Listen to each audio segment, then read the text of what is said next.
យើងចេញមកពីគ្រួសារនេះអត់សំណាងយើងស្ដួចស្ដើងជាងគេបន្តិចមែនតែបើមានឱកាសធ្វើការសុំធ្វើការឲ្យអស់ពីចិត្តទីមួយកុំបោះចោលការខំប្រឹងយើងកើតមកចំគ្រួសារនេះអត់មែន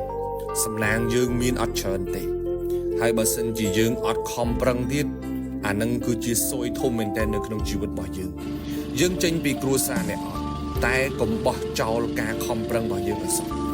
គ្រូខ្ញុំក៏ផ្ដាំថាភ្លៀងនៅលើដំបូលផ្ទះអ្នកមានភ្លៀងនោះក៏ធ្លាក់លើដំបូលផ្ទះយើងដែរដំបូលគេធំទឹកផ្ទះគេបបោគេមិនត្រង់ក៏បានដែរប៉ុន្តែដំបូលផ្ទះយើងតូចបើសិនជាយើងខ្នះខ្នែងជាងគេបន្តិច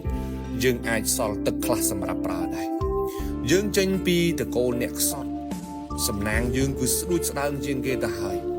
ឱកាសយើងក៏តិចតួចជាងគេដែរប៉ុន្តែបើយើងផ្ដេកផ្ដួលមិនចាប់យកឱកាសតូចទាំងអស់នឹងយើងអត់ខ្វល់ជាមួយវាទៀតអានឹងសំណាងយើងនឹងវារត់តខើយទៅទៀតឬក៏លែងមានក៏ថាបានយើងខ្សត់ទ្រពតែកុំឲ្យខ្សត់ការខិតខំប្រឹងប្រែងសោះទី2កុំបោះចោលគំនិតវិជ្ជមានរបស់យើងកើតមកចំគ្រួសារនេះអត់មែន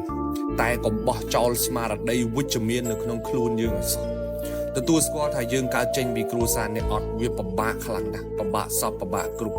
សម្ពាធក៏ច្រើនសម្ពាយក៏ច្រើនអំរែកក៏ធំ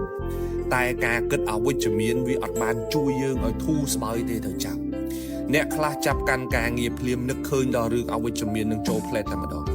ក្រគេមើងងាយក្រគេរើសអើងក្រគេអត់រាប់អានក្រគេប្រមាថអីចឹងទៅ